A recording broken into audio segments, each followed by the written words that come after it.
All right, guys, welcome back to another video. It's your man Jay. So this phone is the Nothing Phone 1, and it came out a whopping like almost a year ago at the recording this video. In another month and a half, this phone will officially be a year old. And a lot of people have been asking, well, Jay, why did you wait so long to get it? Well, it has to be on my radar. It has to be something I'm interested in getting. A lot of people buy phones, some creators buy phones just to get them, just to say they're going to review them, but it's pointless for me to try to bring you something if I can't give you the time to do it. And honestly, at the time of getting this phone, I had this already, and I didn't want to overlap them because I want to give as much time to this, and I'm still giving this a lot of time. But we're going to talk about the Nothing Phone 1. I've had this for a week now, or more, but you're just not seeing the unboxing in that previous video. But listen, this phone is nothing short of really, really good. I mean, it competes with the best of them. Now, furthermore, let's start with the design of this device. The design of this device is definitely eclectic. It's not something that's new to us. We've seen this before, but this is a beautiful design, and I can see why so many people might be hype about this. Now, Unihertz reached out to me maybe last year sometime because they have a phone that looks exactly like this, and I told them, I said, okay, I'll check it out. And I was really going to be impressed with that phone because of the battery life and everything. It's going to be great on that, I would assume. But, Nothing Phone first to give you some sense of how I feel about this design. This is actually really beautiful, eclectic. It stands alone when it comes to hardware. It's much better looking than a lot of other devices out there. And it's just one that's going to grab the attention of a lot of people, even if you're not trying to. Now, it comes in a white/silver color as well. And I think both colors look really good. And I'm not really a black phone anymore type of guy, but this is so eclectic and so different because it's transparent, but it's still black under there. But you got all the lights and everything to help set it off, so it looks like it's not like a real dark, solid black, which I really can appreciate. So the hardware on here, I've compared it to my iPhone 14 Plus as far as if you want to know what this phone feels like in the hand or what it's closest to, and it's going to be the iPhone 14 Plus.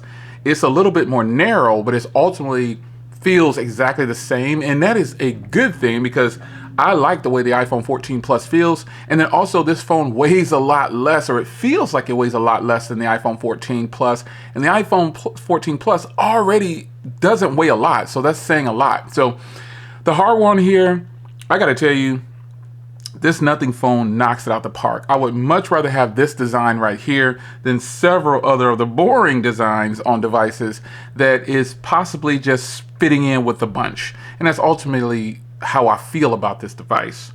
Now, aside from design, we're going to take a look at the screen on here. Now, the screen on here, let me load up something really briefly. I always do this to you guys. Let me just load up this first video that pops up here. So we're going to load this up, and I'm going to show you what this looks like. I'm going to go ahead and let me go ahead and turn the brightness up here, because this is really, really impressive, to say the least. This is beautiful. Now, you might not be able to see how well this looks over video, but this is absolutely stunning, and I think it's something that a lot of people will enjoy if they are able to get their hands on this. And I know this is a year old, and some people are saying, oh, Jay, the Nothing Phone 2 is coming out. I get it. Sometimes it's better to experience the first generation first. It's displaying the colors, and just look at how punchy and vibrant and beautiful this display is. It is an OLED display. It is 120 Hertz, HDR10 compliant, 700 nits peak brightness. That may not sound like a lot to a lot of people, but this is absolutely stunning in person. It's just a beautiful, beautiful device in person. And let's take a listen to these wonderful, here, just listen how it sounds. Front cameras and rear cameras. And this front camera on this particular device, it's actually really impressive. I mean, I'm surprised at how impressive this front camera actually is. It's really, really, really nice. So the stereo speakers on here are absolutely great, man. There's nothing, I don't have anything to complain about when it comes to this device as a whole yet. I am more than impressed with this particular screen. The peak brightness and all those things, I holler that out because tech enthusiasts might want to hear that. But for me, none of that really matters. I've never cared about it before. And so now, you know, to say that, oh, it's so important to me, it's a little important to have a nice bright screen. But in the end, that's not a deciding factor for me when I'm picking a device. I'm not picking a device saying, oh, what's the peak nits on there? People don't shop like that. They just want to know if it's a beautiful display and can they count on it. Simply put, that's all it is. So this coming in at 6.5 inches on the display, 6.55. So basically, you know, almost 6.6, but it's just enough to keep you wanting to stare at it more because honestly, the borders around the edges here are absolutely phenomenal. It's a good uniform look.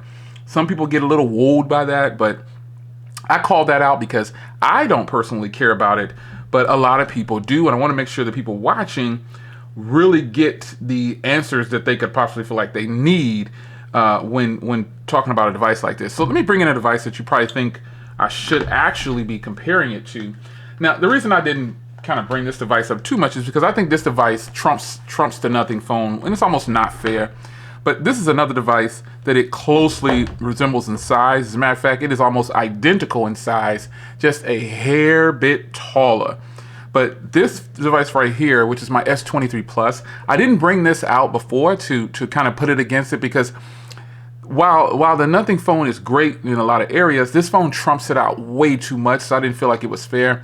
And then also this costs a lot more, so some people will complain about that. But in reality, a battle's a battle. And I'm not saying that the S23 just slaughters the Nothing Phone 1 because on hardware-wise, the Nothing Phone 1 wins right out the gate. The Nothing Phone 1 wins this hardware battle, period. And then the cameras are, you know, maybe I'll do that later. But nonetheless, the Nothing Phone 1 definitely deserves some shine when it comes to putting it out there against the competitors. So one dislike already is the fingerprint reader is way too low. The fingerprint reader is way down at the bottom of the screen, and it reminds me of the Samsung phones. The Samsung phones are way down there. Now, while it is way down there, it's actually, as you can see, really fast. Did I set up my other finger? I think I did. Oh, I guess I didn't. But this fingerprint reader is plenty fast, even though it's way down there. It's really nice. It works almost nearly every time, and you should not have an issue with it when using this device to get into it. So, software.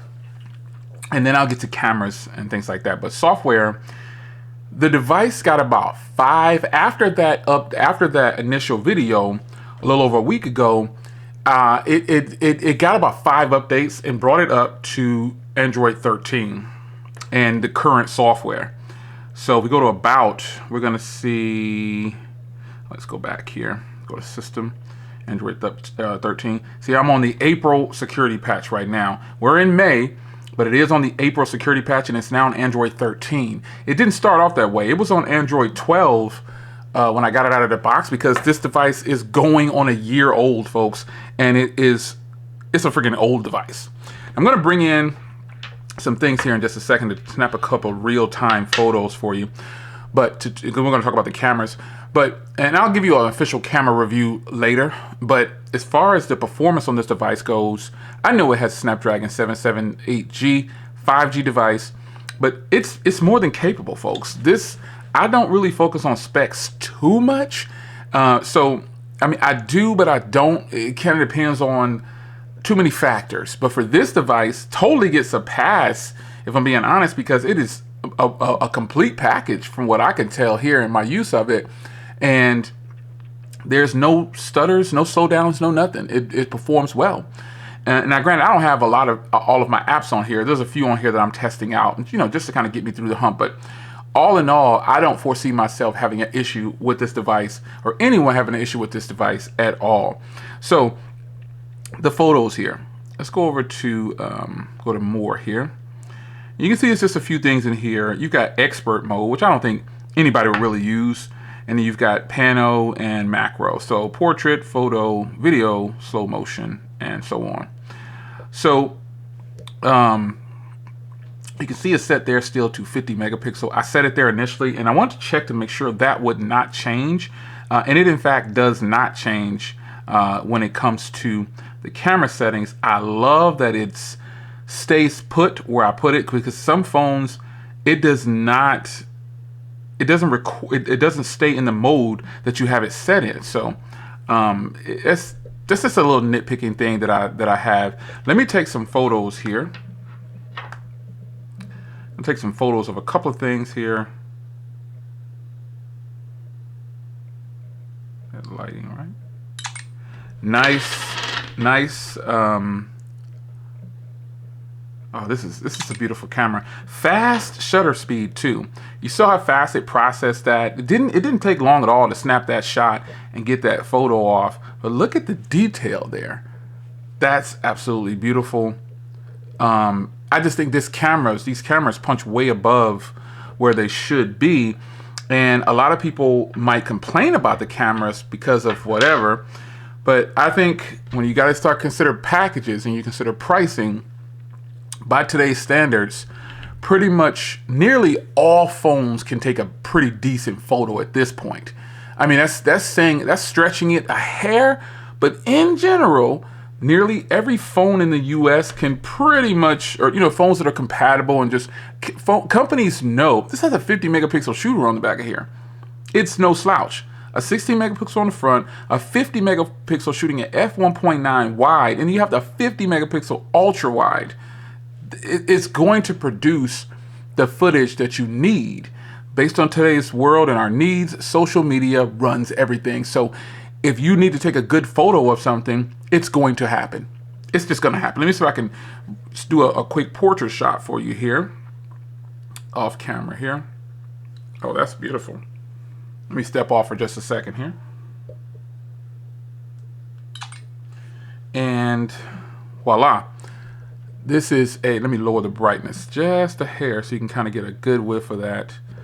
That is a beautiful shot. Now, it might not look like it, but it is a clear shot. And I tell you, I was going to say it, Nothing Phone, the company, is doing a good job with these cameras, man. I'm impressed. So if you were in the market for something like this, and you were concerned about battery, well, don't be. The battery life, now, disclaimer, I haven't used this on a network yet. For the past week or more, week and a half, I've been using this for social media, photos and stuff like that, videos, because I'm trying to get a longer video out for you on the cameras. But in the end, the battery life is phenomenal on standby, and it also is great for day-to-day tasks. It is actually good that this phone doesn't have a lot of software on it, because it really helps this phone out. It is when you have too much bloatware or just too many things from a company, it hurts the device.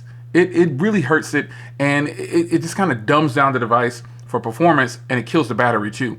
So I've been on a solid Wi-Fi connection the entire time, and it's just been great. And then when I'm not on a Wi-Fi connection, I'm out and about with it. No problems, because I just put it in airplane mode and take all the photos I want and do what I got to do. So, folks, if you're in the market for this device, as of right now, I'm not going to say, oh, it's a full go. I can tell you one thing. It's worth the price. How about that? It's definitely worth the price. Not based solely just on design, but just based on the fact that this is priced by today's standards really well. And it is definitely a great performer, has great battery from my testing so far. Screen is beautiful.